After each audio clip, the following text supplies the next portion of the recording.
welcome to the 10th episode of the second season of the Detours in Music podcast. My name is Laura Rupel, and today I'm really excited to share an interview I had with one of my new teachers, Dwight Perry, Principal Oboist of the Cincinnati Symphony Orchestra. Well, thanks for having me on your podcast, Laura. Great to be here. I'm Dwight Perry. I'm currently the Principal Oboist of the Cincinnati Symphony Orchestra, adjunct professor of oboe at Cincinnati College Conservatory of Music. I teach at a few places in the summer, including the Interlochen Arts Camp, the Stellenbosch Music Festival in South Africa, and things like that. All things oboe. All things oboe. That's those are the titles. It's funny when you get asked that question. I think, well, that sort of defines you, but I don't actually think that way. I just think of myself as a musician and sort of privileged to play wherever they'll have me at the moment. Just out of my own curiosity, how long have you had the position with the CSO? Yeah, I'm just now entering my 14th season. Awesome. That's an incredible, incredible thing to be doing. It's gone by in a flash. To round that out, prior to that, I spent just 1 year as principal of the San Diego Symphony, and that was on the heels of 3 years in the New World Symphony. How did you get your start in music? Well, let's see. My grandfather kind of played boogie woogie piano and jazz trombone, mostly as a hobby, but I remember from a very early age how magical it was to go over to his house and listen to him kind of jazz it up on the piano. And I learned a little bit of that. I've never been a very good pianist, but it inspired me, especially with jazz. So I started playing saxophone when I was like 11 years old or something. And after having been singing and here and there. But when I started to really get serious about music was when I started saxophone. Loved jazz, played in the band. In high school, played in the marching band. And it didn't really occur to me, or didn't even think about what I was trying to do for a living or for the rest of my life. I just knew I wanted to keep playing music. But then sort of a confluence of events with some classes and chemistry and all the things we were studying in high school made me have to either quit band or take up a new instrument and join the beginning band. Okay. And the director said, try the oboe. And I quite honestly said, "Why? What's an oboe?" Uh, I never heard one in my life, not to my knowledge. So he handed me this old thing in a closet, and being another woodwind instrument and playing the saxophone and flute and clarinet a bit for jazz, it kind of came naturally to me, as much as the oboe can. mhm. And within just a few months, I was getting calls to play concerts in everyone's band because there basically weren't any oboe players around. So I just had all this experience. And within 1 year, somebody wanted to study with me. And then somebody offered me a little bit of money to play at some event. And I just was beside myself. You want to pay me money to play the oboe? This is crazy. Yeah. But that was like my sophomore year of high school, junior year of high school. Okay. So within a couple years, I thought, well, why don't I kind of see how it goes? I auditioned for undergraduate as an oboe major, and I don't know, it seemed like such a fantasy, but it's been quite a ride. Yeah, the world was kind of giving you all the signals. It's like, this is what you're supposed to do. Yeah, maybe on some level. I mean, not that it's always a smooth ride, but it's been an interesting one. Prior to, I guess, just winging it with oboe, do you think you still would have tried to major in music otherwise, I guess? Oh gosh, I don't know. Um, I was interested in so many things that it was sort of hard to find a focus. I liked the sciences. I liked languages a lot. I thought of myself as maybe becoming a diplomat or something. I really wanted to travel, wanted to build bridges with people, communicate with people. But I didn't really have the focus until I really fell in love with music, with concert performance, and then with the role that the oboe got to play in an orchestra. And it just made sense to me. I thought, well, this is the only thing that's completely gripped me and made me feel like this is kind of an identity issue for me. So I am a musician. I should keep going with this. And then where did you attend school? and why? Yeah. Well, let's see. I applied everywhere and didn't get in pretty much anywhere. I was just soundly rejected from all the schools that I thought were right for me at the time. And I don't know why. I probably just wasn't ready. Not even close. So I ended up going for 1 year to the University of California, Irvine, and studied with a really great guy named Jonathan Davis. And that allowed me to really study, really practice the oboe in an environment that had maybe a little bit less distraction and kind of intensity than maybe some other schools would have offered. Um, and I'm really appreciative of that choice. So he did great by me, and within 1 year, I actually just transferred. So I was only there for 1 year, and then I studied with Alan Vogel, David Weiss, and Joel Tim at University of Southern California, at Thornton School of Music, and that was awesome. Loved it. That was 2 years in LA, and then I applied to study with John Mack at the Cleveland Institute of Music. That's actually the only place that I applied for grad study, Okay. and it was a little bit crazy, but I kind of just thought all or nothing. This is the guy I want to work with, and if that doesn't work out, I'll stick around LA and just see where life takes me. Hmm. But I got in, and really incredibly privileged to work with him in Yeah. the first 2 years after his retirement. So probably my only real, I don't know, panging regret is that I never got to hear John Mack live in the orchestra. Okay. But I did get a tremendous amount of attention from him. He retired in the spring, of the year prior to me going to CIM. So it was an interesting time for him. I think he really struggled with leaving the orchestra, Hmm. and you could sort of see it in him in the way he talked. He was really missing it. Hmm. And then a few weeks into the school year, Mr. Mack sat us all down and said, "Listen, I've had a change of heart. Rather than wishing I were still playing the oboe in the orchestra, I've decided to give my students even more of my time." He was always generous. Yeah. He said, "I'm going to be here every single day. If you want to play for me, come on by." Hmm. So I did. Yeah. I mean, literally every day I was in there playing something or making a read or just listening to him talk. And I don't think I would possibly be where I am now if it weren't for that attention. Yeah. That's excellent. What is something you struggled with in your undergraduate degree? And I know the word struggle can be very broad, but Oh, but where to begin? I struggled with everything. I mean, mentally struggling with what it means to be a musician, what the prospects are for a job, um, getting over that, and just realizing that job or no job, I'm a musician. I better accept it and try to make the most of it. With the oboe, I struggled with the equipment, the reeds, the instrument itself in a lot of ways, and just feeling frustrated that things that I wanted to do were being stifled by this little piece of grass or this chunk of wood that had a leak that I wasn't aware of, and so I couldn't play a low note, and it's just maddening, and it's taken decades to really understand the nuances of the oboe and reed making, and to be diligent enough to take really great care of it. hmm. It's like we blame ourselves all the time. And then finally, I had a great talk with a couple of repair people in LA, and they said, really, you shouldn't have to have a perfect reed to play a low D. Your oboe should be sealing beautifully, and then it really should work.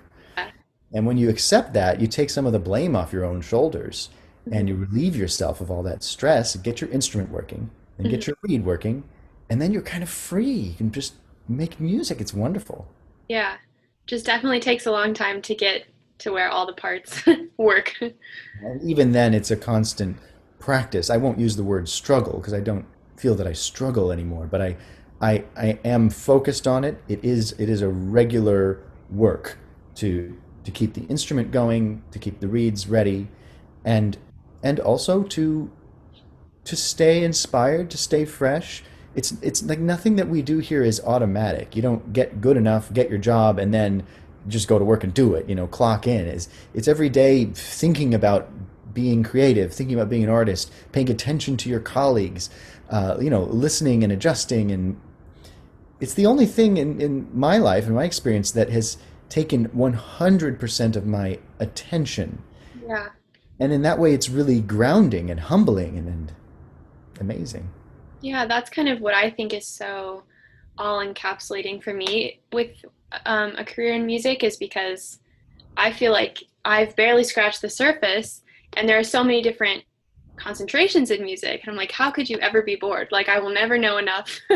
There's Oh always more to practice, there's always more to learn about. And that's kind of how I feel like I will just never get tired of doing this. yeah, it's not boring. Even the 100th time playing Beethoven's Fifth Symphony, it's just not boring because while the notes on the page are the same, the way you play them is different. The people you play them with is different. The people listening, the conductor, the environment, there's so many variables, and not to mention, it's just fantastic music anyway. So I wouldn't mind playing it again. Um, this is a question that I know a lot of listeners want to hear advice on now in 2020, but what's advice you have for players who are kind of going into this career field? Well, you know, we don't become musicians for the fame and glory and money or even with any of those goals, and yet it's so important to recognize um, the, the value that we bring being musicians, that we deserve to make a living in this field. Mhm. um, and yet here we are at this time when most orchestras aren't hiring, many orchestras aren't playing, and there are very few opportunities out there to perform with other people, including for free in school, just because of these restrictions. I really feel for all of the young people, for everyone, trying to make it in this field right now. But it will pass. We as a global community have come through worse, and we've come through it better on the other side. Um, so when this is over, when we are back to performing and hiring and taking auditions and creating opportunities, um, where will you be as an individual? That's my question to everyone. What do you want to be, and how will you use this time to best advantage? Mhm. Um, you can coil up like a snake, ready to strike, and that means being completely prepared. Yeah. But when someone calls you, or when you have the opportunity to go and take an audition or whatever it is, you need to sound amazing. You need to be at your best.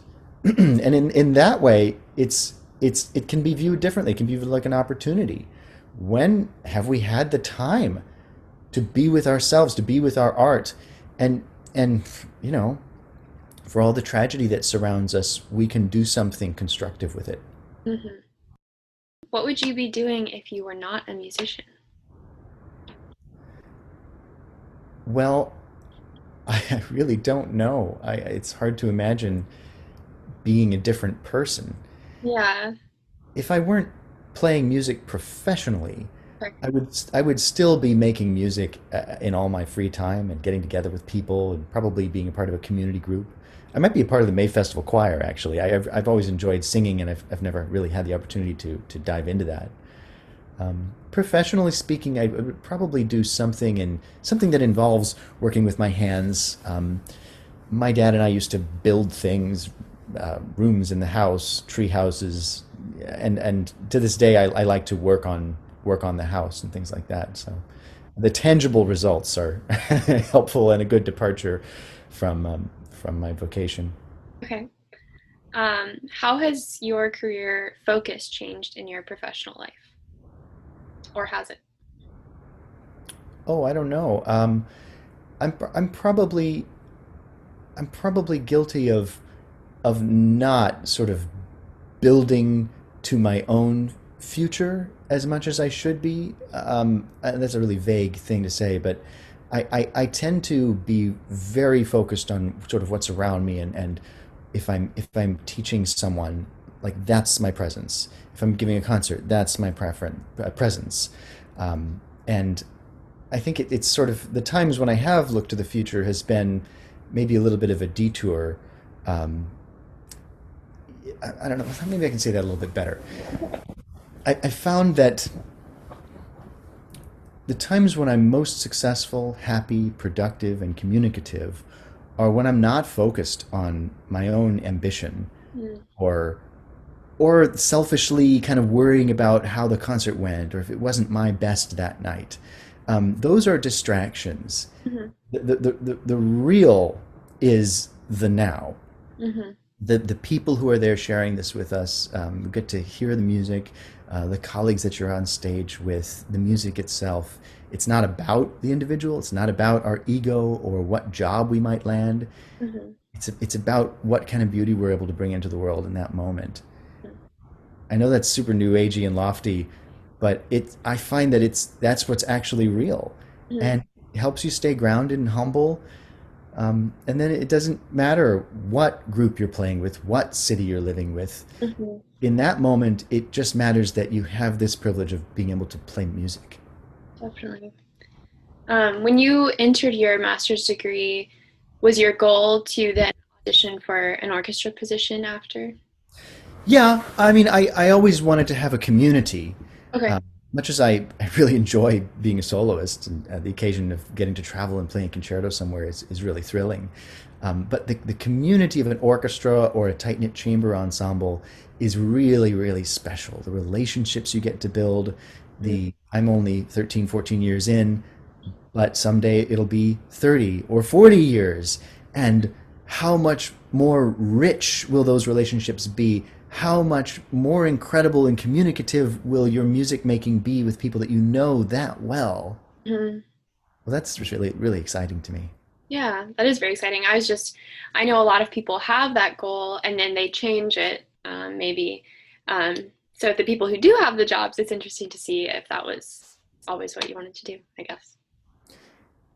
Well, I didn't have the goal specifically to be in this orchestra or even any orchestra of a specific caliber or salary level or anything like that. I just wanted to be in an orchestra. And I knew I wanted to be a principal oboe player. That's in my personality to want to express things that way, to play the solos, to be a collaborative leader. Mm-hmm. As far as the second oboist auditions, are those really like, do you think that is truly like a whole different type of preparation and a whole different, I guess, I know it's a different job, but do you think those are like types of players that you would need to identify within yourself? Well, that's an interesting question. I mean, music is music, and great playing is great playing. You can Hmm. apply that to principal solo excerpts, a solo playing. You can apply that to a more supportive role, filling out the middle voice and having sort of a different skill set in some ways in terms of nimbleness in the low register, um, and a different kind of listening and playing to really match with someone. But we all have to do that. And I think that when you become accomplished at what you do, trying to become a great oboe player, that you can do anything. You could be an English horn player, you could be a second oboe player, you could be a principal oboe player. Yeah. It's just different roles that you fill. Um, I very rarely, but with joy, get to play in a section these days. Sometimes at a festival, for instance. I got to play second oboe to some people I really respect a while back, and I loved it. I just loved it. It was so great. I mean, I was just first of all getting to enjoy hearing other people play oboe solos, but also taking pride in fitting in just right.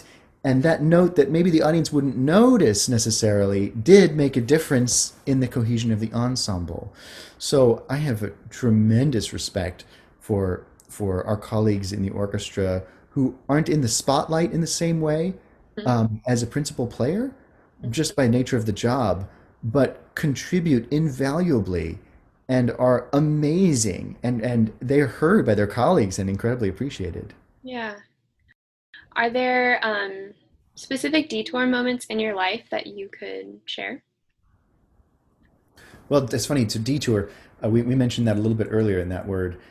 Detours could be positive. They could be negative. It depends. I just would say that detour might think getting off track. Well, what's the track? What are your goals? What do you want to do? There's no prize in the end. Hmm. There's no big adjudicating body that says you have made it, you're successful. So if you want to be an oboe player in an orchestra and that's your goal, then you need to work toward that goal. And a detour from it might be a negative for you. Hmm. But if you want to be a musician and are open to the way that life goes and have other interests, then it doesn't matter if somebody, some teacher, whatever says, hey, you're getting off track. You Mm, do what's right for you. mm, And so, in that sense, some detours in my life have been very positive, where I've allowed myself to explore other interests, take take a little time off from the oboe and um, go on a vacation or pursue a hobby and then come back to it. mm, And like that's okay. That's normal. That's life. In the more maybe negative sense of a detour, I would say the moments in my professional life when I've been too concerned about my own performance, perfection, um, career trajectory, those moments distract me from just the love of music and realizing that the point of it all is communicating with each other and with your audience, not selfishly thinking, well, how well did I do? Did I nail it? And sometimes working on auditions can make us feel that way. Like you have to walk in and be perfect, and we're a failure if we're not.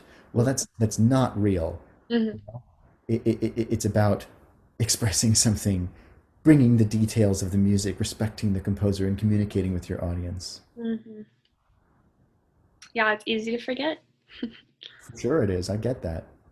What brought you to the job you're in today?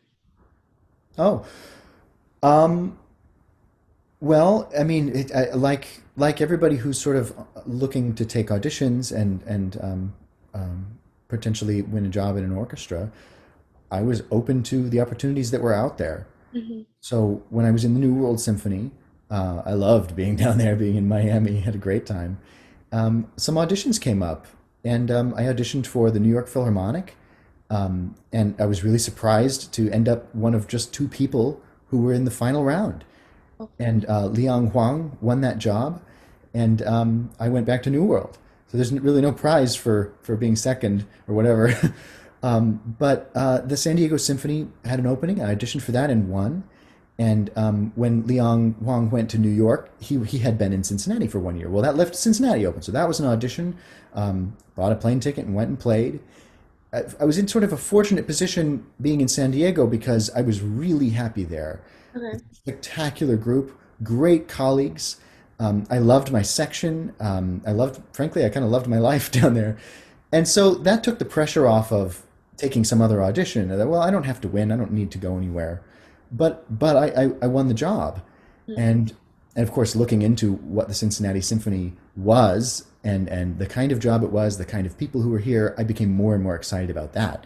mm, And from my first day in this chair in Cincinnati, um, I felt like it was a pretty great fit. It's like, oh wow, I like these people. I like the way they make music. I loved working with Paavo Järvi, mm, and I saw a real future here, which is borne out. I've been really happy playing here, and we've seen a lot of growth in the orchestra too, with a lot of interesting new players joining our ranks, new principal clarinet, principal bassoon, mm. um, and now a new second oboe player coming in. So A couple people on the podcast have mentioned that they were in like a great job or like their dream job when they applied to wherever they are now just for kicks, and then it all kind of took the pressure off, like you said, and then they were able to, I guess, show themselves actually to their fullest potential instead of with a lot of fear, and it ended up all working out great. So, that's a good observation, and it can be maybe difficult to fake it till you make it, as they say.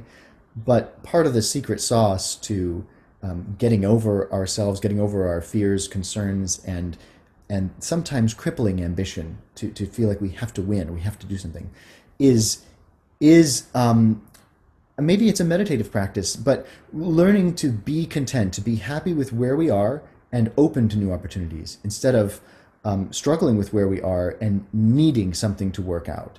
hmm. So it was a privilege to be in San Diego and feel honestly like I was happy and didn't need anything else to happen for me career wise. Um, but there've also been other times when maybe you're just happy being alive and getting to play music, and taking an audition doesn't have to be incredibly stressful. You can just go and play and see what happens. Hmm. What are your current goals for your job, or just for your field? Well, just to continue improving, to be a lifelong student of music and to learn from my colleagues and conductors and every experience I have. Um, I'm very happy to be playing here in Cincinnati, to be getting to teach at CCM. I want to do more of that. And if life takes me in some other direction in music or not in music, I'm going to work to make the best of that. I think that's the best that we can do because we're not always in control of these things. Mhm. And this current pandemic and the way that it's affected all of our lives is great evidence of that.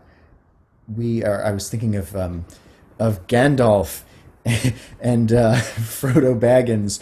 Oh, why do I have to live in such times? And Gandalf said in Lord of the Rings, so do all who live through such times. We wonder this, but it's not up to us. You know, all we have to decide is what to do with the time that's given to us. Sorry to nerd out for a second, but I'm an unabashed nerd with such things. And I think it's great advice. What are you going to do with the time that's given to you? Maybe it's a pandemic. Maybe you're not in the job that you want to be in yet, but this is your time. This is your life. Better make the most of it. Mm-hmm. Everyone has a unique value and something special to contribute, whether it's through music or some other field or in your family or with your, I mean, whatever it is. I want to encourage everyone, and that comes from my own experience in struggling with this and maybe coming to terms and coming to appreciate this, that we all are special and important. And so in a dark moment, in a lonely moment, in a struggling moment, remember that. Mm-hmm. You are in control of your own time and your own life, and you don't owe anything to anybody. Just do your best. I'm very grateful to Mr. Perry for being on this interview. It was amazing to hear from him, and I'm excited to share his words of wisdom with all of you. Something really special that he mentioned that I think we've all been thinking about during this past year is how will you use this time to your advantage? I think there were a lot of trends going around the internet at the beginning of the pandemic, doing like challenges, or I know I did the Fairling 48 and the Barrett 40 on Instagram, and I put a lot of effort into doing online interviews for my podcast. And that's all well and good, and I think we all had fun, but now as this keeps going on, maybe it's time to think of a new challenge for yourself. Or just think of like a piece you've always wanted to play or you never thought you could play. I think now is the time to crack it open and see what you have to offer. If you'd like to keep up with the podcast, there are multiple ways you can do so. First of all, you can go to our website, which is detoursinmusicpodcast.weebly.com. You could also subscribe to our YouTube channel, also called Detours in Music Podcast. We also have a Facebook page and Instagram account where you can like and follow us. The Detours in Music Podcast is available everywhere that you listen to podcasts, but on Apple Music podcast apps, you can subscribe and rate us. If you ever want to get in touch with me and give more direct feedback, you can email me at detoursinmusicpodcast@gmail.com. As always, thank you for listening, and I hope you catch the next one.